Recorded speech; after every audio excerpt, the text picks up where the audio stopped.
Welcome everyone. आज पढ़ेंगे class 6 Sanskrit प्यूषम षष्ठ पाठ यानी छठा पाठ। धरित्री रक्षिता, धरती की रक्षा करें। यं धरित्री, यह धरती है। अस्माकं मात्र स्वरूपा, यह माता के स्वरूप है यानी कि माता के समान है। धरातले नद्य पर्वता वनानि अपि सन्ति। धरातल पर यानी कि धरती पर नदी पर्वत वन आदि चीज़ें हैं। सूर्य चंद्र पवन जल प्रकृति प्रदत्तानि सन्ति। सूर्य चंद्रमा पवन यानी हवा जल प्रकृति द्वारा दी गई ही वस्तुएं हैं। इमानी अस्मानी शोष्यन्ति, इनका हमें पालन पोषण करना चाहिए यानी कि इनको हमें बचा कर रखना चाहिए। यही हमारा पालन पोषण करते हैं। मनुष्य स्वार्थवशात् प्राकृतिक संसाधनानां दुरुपयोगम करोति। मनुष्य अपने स्वार्थ के लिए प्राकृतिक संसाधनों का दुरुपयोग करता है। क्रमेण एतानि संसाधनानि विनिष्टानि दूषितानि च भविष्यति। पेड़ों के यानी कि इन संसाधनों के नष्ट होने से प्रकृति में अनेक प्रकार के प्रकृति की हवा दूषित हो जाती है, जल दूषित हो जाते हैं यानी अनेक प्रकार के प्रदूषण फैल जाता है।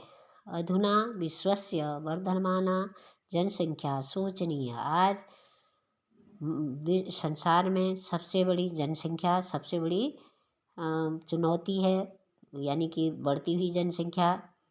जनानां निवासाय वनानि छित्त्वा भवन्ति निर्मीयन्ते। वनों को काटकर लोगों के लिए निवास स्थान बनाए जाते हैं। वृक्षा प्राणवायु ददति, वृक्ष हमें प्राणवायु देते हैं यानी ऑक्सीजन देते हैं। वृक्षाणां विनाशेन पर्यावरण प्रदूषित भवति।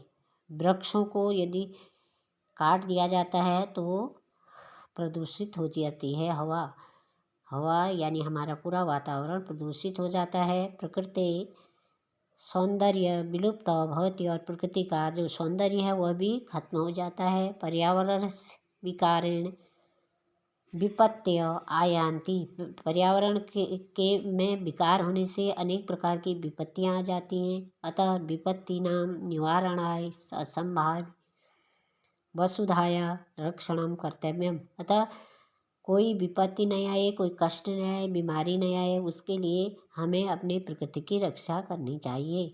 यदा वसुधा रक्षिता तदा मानव जीवनमपि सुरक्षितं भवति। जब हम अपनी धरती की रक्षा करेंगे तभी मानव जीवन भी सुरक्षित रहेगा। सत्यमेव उक्तम, सही कहा गया है। माता भूमि पुत्रोहं पृथिव्या, माता भूमि है, भूमि जो है धरती जो है वो माता है और वही हमारे पुत्रवत पालन पोषण करती है। हम उसके पुत्र हैं, अर्थात वह हमारी माता है और हम उसके पुत्र हैं। Thank you for watching video.